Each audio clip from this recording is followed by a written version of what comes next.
Welcome, everyone. Thank you very much for making the time. My name is Ahmad Shahimi. I'm the Regional Sales Director at 42Crunch. I look after primarily the US West region and a few other regions in the world. I'll be your host for the next 45 minutes. With me, my colleague, Andy Wright. He's a senior sales engineer. We worked very closely together, and he will be leading the sessions, the majority of the session today. He has a really good demo for you guys. So the topic of API security is really becoming an important topic for a lot of organizations out there. We're engaged in a really exciting conversations. And we hope today to provide you with some valuable information that you can immediately use in your own environment. So let's see how it goes. Hopefully you can get something worthwhile your time today. So the agenda for today, again, it's very, very light and to the point. I'm going to revisit the objective of why we're here. I'm going to give you a couple of high-level information about what is the 42Crunch platform is to set the stage for Andy. And Andy is going to take you through a step-by-step API risk audit on whatever API of choice that you pick from your organization. And again, it has to be a REST API. So Andy is going to do that demo for us. We're going to have a Q&A at the end, and then I have some resources in order to help you in this process. And we have some couple of exciting webinars in case that you would like to also listen to in August. So without further ado, let's just get started. So what is the objective of our session today is basically, as I mentioned, we want to give you the ability to do your own security risk posture and audit your API. What you will be able to do and what Andy is going to be able to show you is how do you generate an audit score for your API immediately. And you will see how fast you will do that. The moment you upload your API contract or definition file, you will be able to get a score. Now that score, Andy is going to walk you through in determining what are the factors that are making up that score.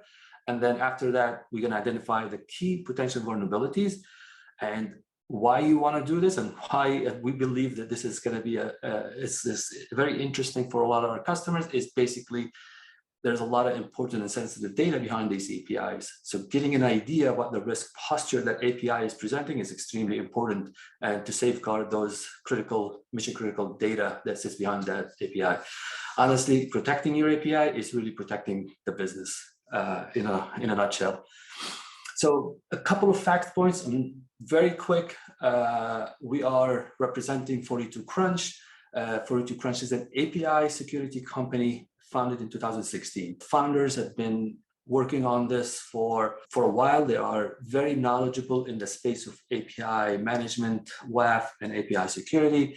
And they came together and they have really put together a very interesting and unique approach to API security. Today, you're not going to see the whole holistic approach. You're going to just see the first pillar and maybe touch on the second pillar of that approach. Okay, but what I want to highlight on the screen is two important things.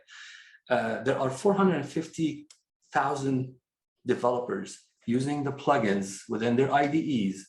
So this is something that is heavily used and leveraged already in the market. And we are seeing more than 32,000 enterprise API audits executed weekly on our platform. So what you're going to see today, it's really being done constantly on a daily basis, on a weekly basis. The other thing I want to highlight here is there is the #1 API security community and newsletter is called the API Security IO. I highly recommend signing up. This is a newsletter that gives you the latest API security news, vulnerabilities, best practices. This is an amazing site to really be on top of what's happening in that space. Our platform and our security approach, API security approach, depends heavily on what we call the OpenAPI specification file, which is really a standard for defining APIs. It allows developers to really easily describe what an API, REST API contract is. This is being developed by the OpenAPI initiative. And it's a consortium of companies listed below. But the key thing I want to highlight in this, if you're not familiar with OpenAPI initiative, it's important to know most of developers are very well aware of the OpenAPI initiative because they're going to use that standard that is being defined, the OpenAPI specification file, if you want to call it Swagger file. Some people refer to it as Swagger file. to define and describe what the REST API is. And that's what we are going to be using. And you can see that this is the starting point, locating that file. If you don't have that file, we will help generate that file. But that specification file, the API specification file, is an extremely important piece of everything that we do. Okay, and this is my last slide, and then we'll hand it over to Andy. So 3 key pillars of our platform. And today we're not gonna spend time on all of them. We are just here to look at how you can conduct an API audit. As I mentioned, there are 3 pillars to this platform that works in conjunction together to ensure the holistic API approach, API security approach that we're going after. The first pillar, which is the API audit, basically what it's going to do is going to give you a score of your API, how vulnerable is API, and where are those vulnerabilities, and how can we reduce that attack vector and remove those potential gaps. And this is what the purpose of this session is all about. But we are going to complement it, and hopefully we have enough time to touch on the API's conformance scan. And basically that is just going to test, and it's going to, if you have the sufficient score of the audit, what we want to do, they want to move into testing to ensure that the implementation of the API matches what the API contract is specifying. And that complements the API audit and gives you a very a confidence level that, you know what, that API now is secure, and I'm ready to take whatever we have defined into that last pillar, which is the API protect. That is going to be a session by itself, because that is taking everything that is done in the first 2 stages of this process and defining the security policies and implement them as security controls within a micro firewall to implement a runtime protection of that API. Okay, and I'm going to hand it over to Andy. Andy, it's all yours. Thanks, Matt. So starting on the left here, we want to first work with an OpenAPI contract. That is a Swagger file or an OpenAPI file. If you don't have one today that you want to utilize, or in the future easily whenever you're working with this, you can use things that are already out there, like the Pixie project or the Vampy project. I'll talk a little bit more about those as we go through as well today. Next up, we'll sign up for a free 42Crunch community platform account. So that'll help us with the remainder of the portions that we're going to do today. I'll walk you through the free version, some of the features that it has, and we'll also upload an API to there to both do in audits, and hopefully we'll have enough time to get through the basics of conformance scanning as well. Next up, we'll work with VS Code. So the very common way to interact with our platform is through VS Code integrations. So there's a free plugin that you can use from 42Crunch. VS Code itself is also free, and the ability to work with those files directly in there. I'll show you some of the features and integrations that are pretty rich within VS Code. That'll give you a really good idea of how to go about this in that type of platform if you choose to work in an IDE of some sort. Next up, we will actually do the scoring. So the scoring will be done both in the platform and in the VS Code integration. So you can do it in either location, but that's really our end goal today, is to make sure first and foremost that we get to this part. If we are able to get here and we're able to go through remediation and understanding how to take care of that, we'll actually get into some conformance scan as well. And so that'll show you how to test whether or not your code does what your contract says it does. And that's a really handy way to understand even more so what type of risk you have in the real world. And it'll give you a really good idea of where you should spend your time from a security focus anyhow on development. So from here, we'll jump into the actual platform itself. Excellent. So first things first is we'll talk a little bit about OpenAPI.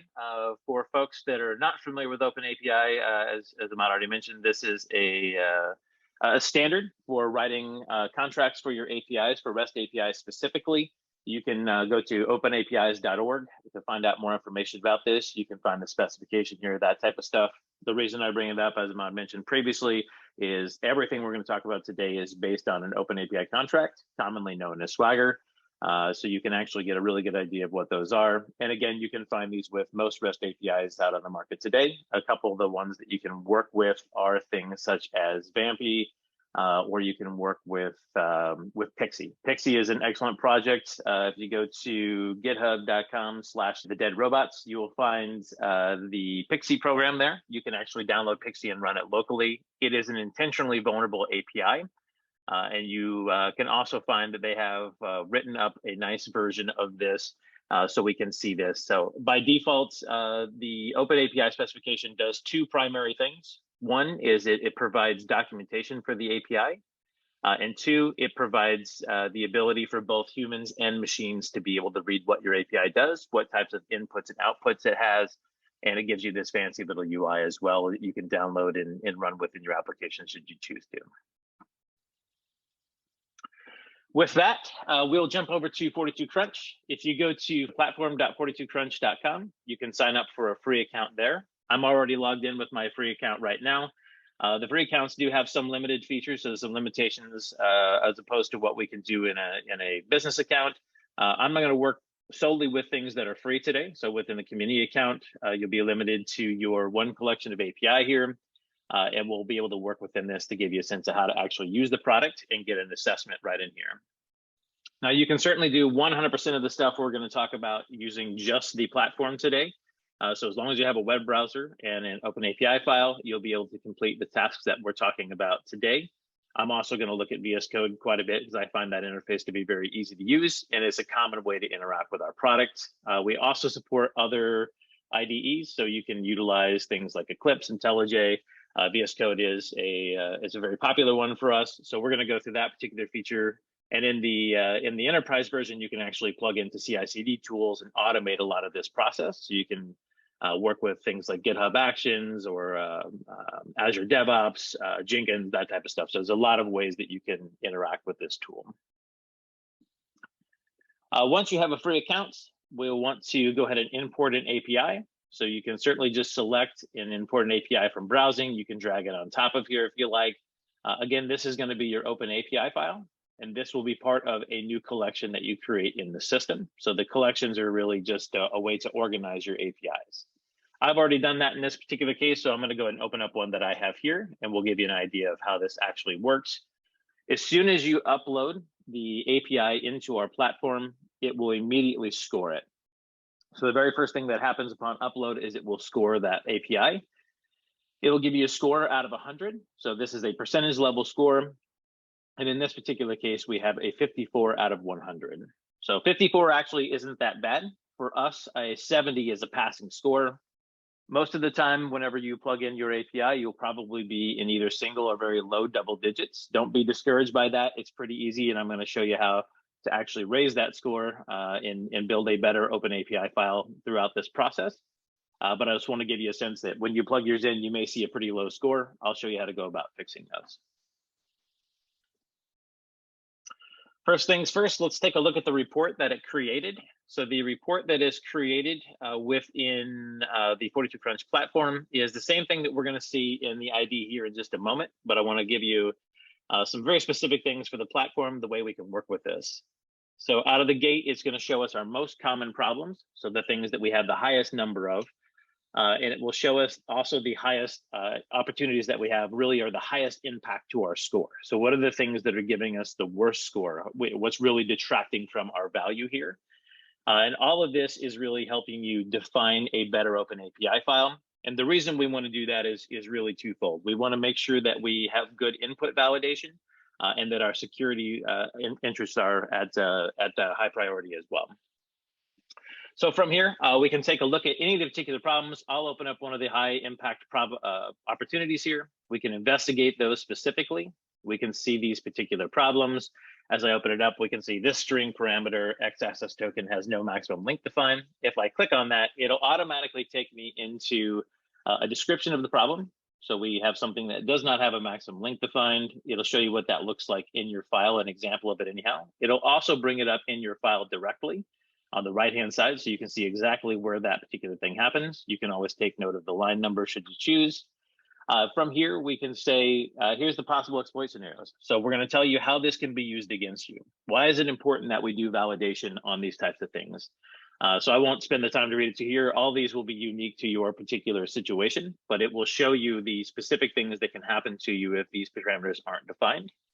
Now, in the best scenario, this means that this information just wasn't defined in the OAS. In the worst case, it means it's not defined in the source code either, which really leaves you mostly prone to these types of problems. That's obviously a bad situation to be in.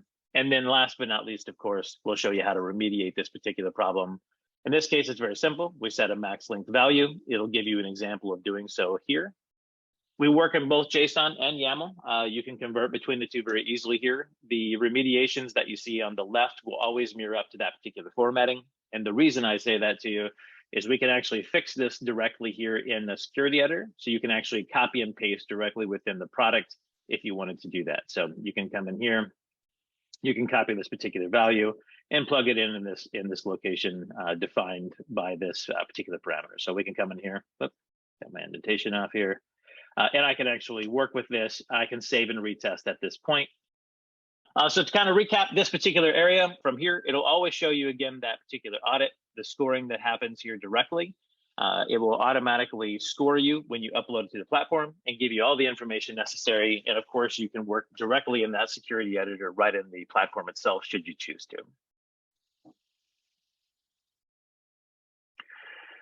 Moving on from here, we'll look into the IDE. So in this case, I'm using VS Code.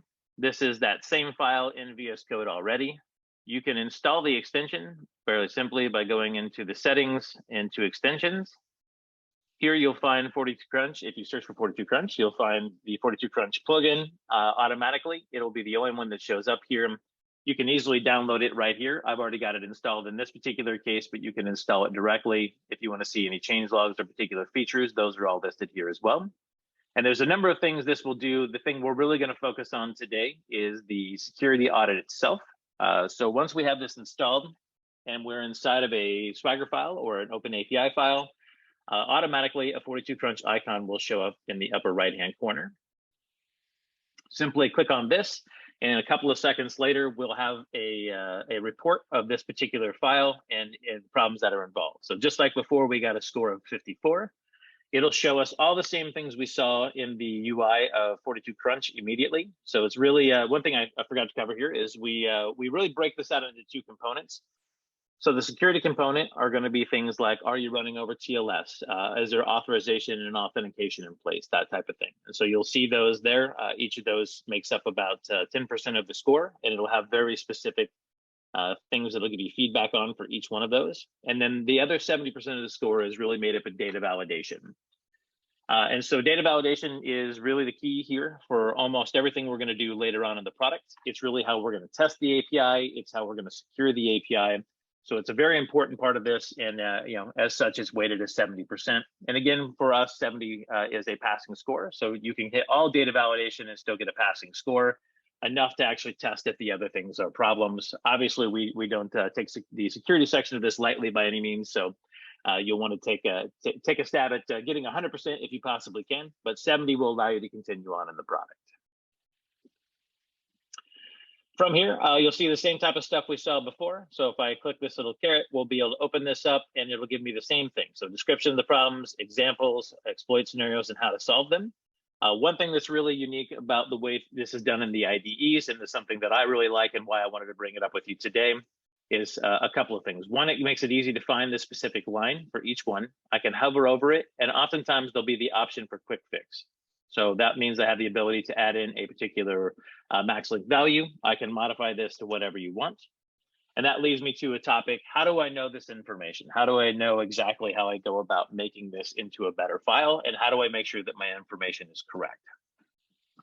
In an ideal scenario, this is a situation where this can be done by a developer during build time. So as they're developing the application or the API specifically, they'll have this information here, and it will help them make better use of all the information that we're going to provide. So the goal here is not only to have a great contract, but really to write better source code as well. So as we go through here and generate this, hopefully most of this information will already be in place by the developer. If not, this will remind them, hey, am I actually checking for a max length? Do I have a pattern defined?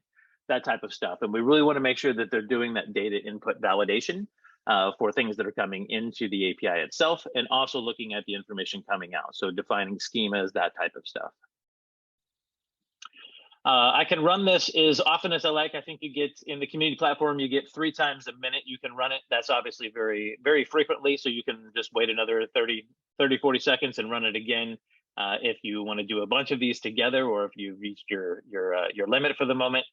In this case, we have the string parameter search defined, and it has no pattern defined. So again, all the same information. You'll also find down below that it gives you all the examples and references to things that in the world that help us understand what best practices are. So we'll show you all the information from OWASP, any RFCs that are about this particular topic. All that information is available to you, so you can make sure that you're compliant with things that are in the world. You know, we're not just guessing at what these are. We have people on staff who look at this information and really find out what the best practice is for the industry. And this is what we're basing all the information we're giving feedback to you on. Just as before, if I click on this link, it'll take me directly to the line. Sometimes quick fix can be hard to deal with, so it'll disappear if you hover off of it, that type of stuff. On occasion, maybe you have other things that come up in the way. You can also just double click in VS Code. It will bring out this little section over here. It'll give you all the information that's available. And if there's more than one thing that needs to be solved, it'll allow you to solve all of them at once. So I can go ahead and add in all the things that are necessary for this. In this case, it was a MAC link, and it'll give you an example pattern. And so this is, again, something that we would typically want to be able to pull in from the code directly. In the enterprise version, there's a concept of data dictionaries where we can actually grab this information from things that have been defined as an organization. Obviously, in the free version, those types of things don't exist here, but we can grab those. So from here, as I want to, I can continue to check and see how I'm doing on my score. I'm up to a 62 in this particular case. So a very few small things can make a big impact on your score. The reason I want to bring that up is you might be able to get to a 70 just by using quick fixes overall. Again, you'll want to make sure that these patterns and values are really as accurate as they can be. And the reason is because we're going to find out more information, and the more accurate that this is, the better information we can find out when it comes down to actually doing scans and that type of thing. So from here, just to recap, what we've gone over is the VS Code integration. So there's a very easy extension for VS Code. It is free. This information that gets sent to 42Crunch backend to do the analysis is dumped immediately. So we don't actually store this data at any point in time. So you can run this as often as you like. The information is anonymous. We don't know who it came from, and it gets removed automatically. But this will help you build a better file right within VS Code. This also works again in Eclipse and IntelliJ, those types of platforms, so you can utilize this and other tools should you be more familiar with those. Excellent. And then jumping back to look at the platform, once we have an updated file, we can come in and update this particular one. I'm going to look at my collection here. If you've gone through and created yours, you can just update your definition. So you can just upload the new version of your file. Hopefully you've scored a 70 or above at this point. Obviously, there'll be no guessing because you already know. And if you've done it directly in the platform like we were before, it'll automatically show here. With that, I'm going to jump into one that I've already fixed and set up. And if these are files that are useful for you guys and you'd like to work with these, just let us know. We're happy to pass these along as well. So if I read the report very quickly for this security audit, we can see it's done pretty well. It's still got problems. That's not perfect, but 89 out of 100 is pretty solid. And we can see immediately by severity what our risks are. I can take a look at those and I can determine if there's anything that I want to take care of. In this case, we have some authentication issues. As noted, this particular application or API specifically is designed to be vulnerable. So it's going to have some problems here. And then we've done really well at data validation. We only have a few things that are set up and problematic here, and that's going to be some response definitions, that type of thing. But we'll look at this here in just a moment. Now we have a really good scoring file. We want to take the time, if we have it, to go and run what we call a conformance scan. What a conformance scan does is happy path testing for starters. It'll generate from your OpenAPI specification now that you have a really good specification. And this is why I was saying it's so important to make sure those values are as real as we can make them. And that is because we can utilize that to test whether or not our API works. So we can find out all the things that work and don't work in our API in real life based on the contract that we've written. So we can see, does it uphold the contract? Is it actually adhere to it in a way that is necessary to be safe going forward? the way we present these results to you are right here on the response code in contract conformity. So it gives us an idea of if we got a response that was expected and if whether or not it actually adhered to the contract that you wrote. We're going to take a deviation from this for just a moment to talk about how actually you do this, because it's important to understand how you actually get this data in here before. So just in case we run out of time about reading these results, I want to show you how to go about doing this. So in case you have the opportunity and you've got a good scoring API, then you can actually go and run this, the conformance scan as well. In the community platform, we support local scanning only. So you can download this. This is a Docker container that runs. We'll go ahead and create a configuration for one. Inside of here, I can select the API endpoint. This will automatically be pulled in from the OpenAPI specification, but let's say you're going to test locally before that. You can certainly generate your own configuration here and say, I'm going to work off of mymachine.candy.com. And I can give it any ports that I need or that type of thing. I can give it a base path, and so we'll just say for API. From this point, I can move forward and create authentication. Again, this is going to be read directly from the OpenAPI file from the contract itself.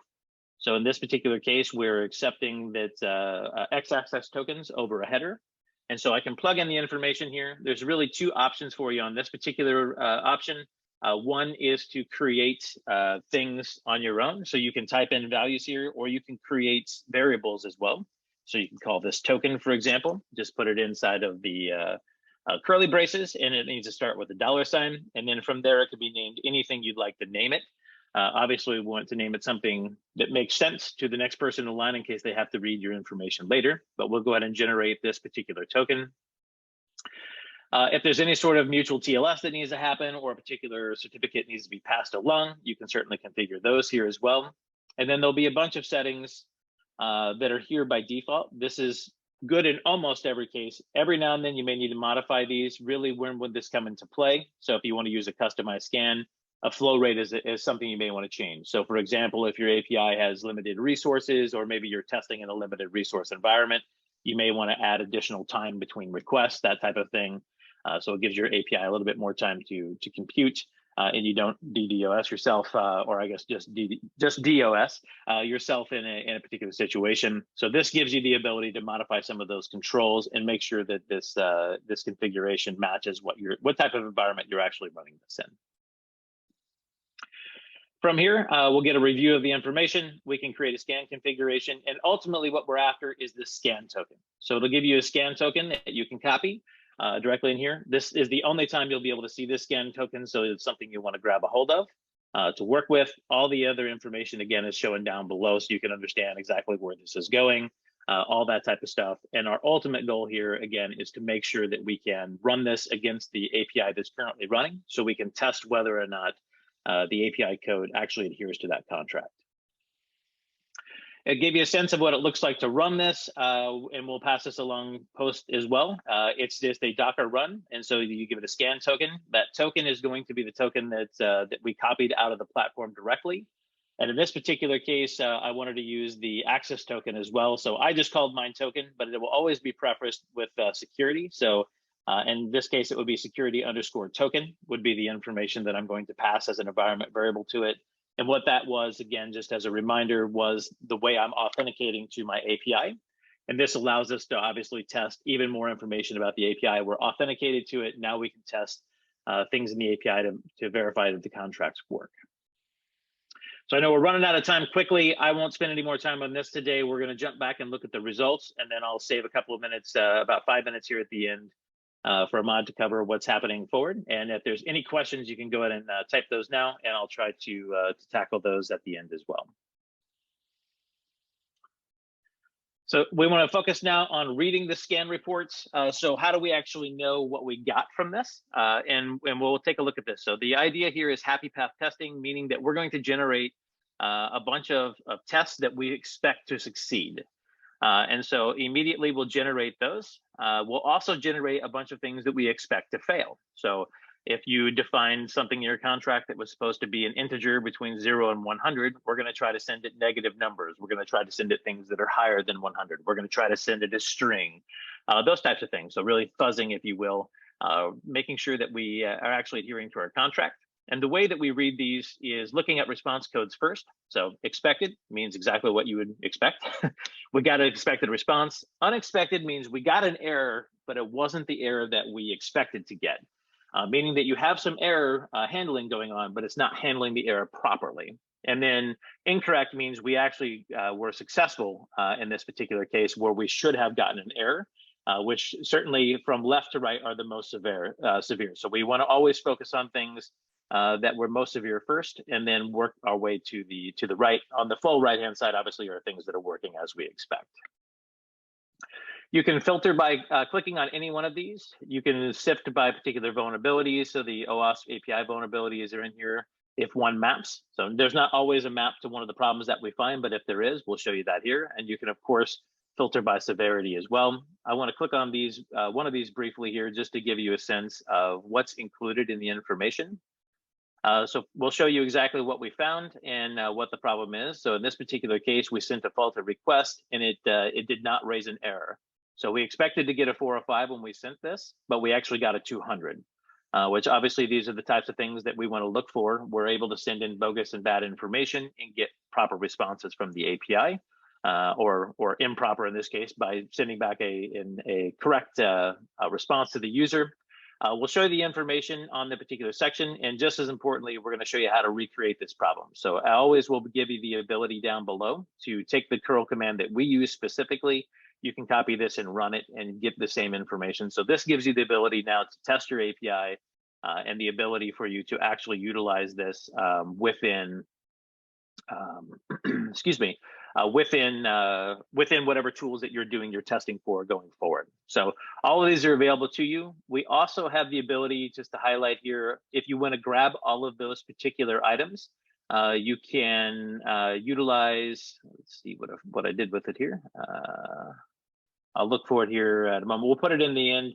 My apologies. We have a project out there that'll allow you to take all of these curl commands and plug them into a Postman collection. So that'll give you a very easy way to be able to recreate these. If you use Postman as an organization, it'll give you an easy way to share this information with the developers or people who are working on those particular feeds. So we have 5 minutes left here. I'll turn it back over to you for upcoming information, and I'll take a look at the Q&A now as well. Yeah, so Andy, this is an important question in Q&A. If you can just address it. The question is, can this be also integrated in the pipeline, the Jenkins CI/CD pipeline, and supporting the gating? So basically, if it fails, can it break or fail the build? So can you address that, please?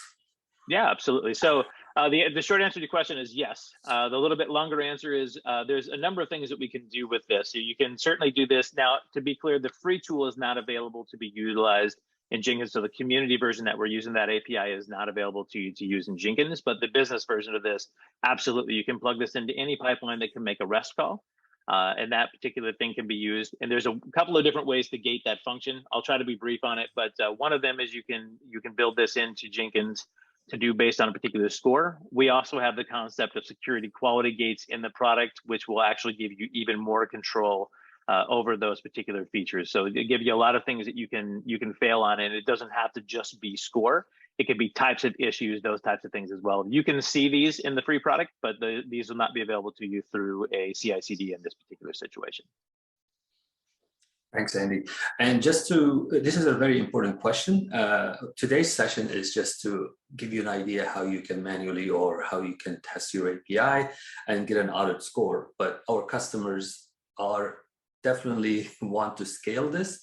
The whole important thing that differentiate this offering is how do we automate the process of auditing, doing conformance scan, and also the runtime protection by instantiating the micro firewall right in front of the API and automatically push the policies from the first 2 steps of the audit and the conformance scan and push those security policies into the micro firewalls that in the last stage that we did not really talk about today, right? So to answer that question, I want to reiterate this. Most of our customers automate this process, part of their CI/CD pipeline, and all of these different security checks can be part of the build at different checkpoints. So thanks a lot for asking that question, because that was a very important point that we needed to really share with everybody. There are 2 slides left. There is a couple of really interesting webinars for August. The first one is the benefits of a positive security model. This is what we are all about at 42 Crunch, is to really build a positive security model. That is the holistic approach that will encompass both the audit phase, the conformance scan, and leverage those and getting the high quality API contract and the security policies that's gonna automatically get deployed and instantiated into the micro firewall in front of the API. And that's what we call the positive security model. Colin is going to go into depth into that on August 2nd, but also the second webinar is there are 2 episodes. Episode number 1, you can find it on our website.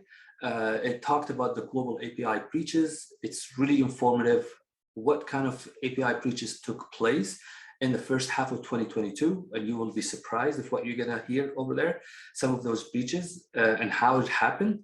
And this upcoming webinar on August 10 goes into details of how you can prevent those breaches by leveraging what the positive security model that we're advocating in the industry. Those are very interesting webinars. I highly recommend that you take a look at it. And finally, we're going to share the slides, of course.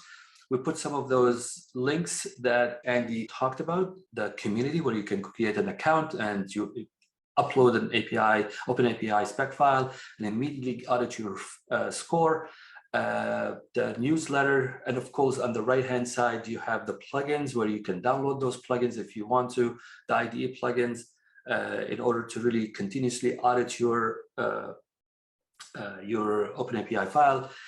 And finally, the newsletter. I highly recommend to subscribe for the OpenAPI, the APIsecurity.io community, and get that newsletter. There's a wealth of information that you will be getting on a weekly basis. That's it. Thank you very much. I think we kept it right on time. If you have any questions, please let us know. And if you cannot do this task and you would like us to give you a hand, reach out and we'll be more than happy to work with you on this. Make sure that you have all you need to do this if you would like to. Again, thank you very, very much for joining us today. And thanks, Andy, for the demo as well and for the information that you have shared. Thanks, everybody.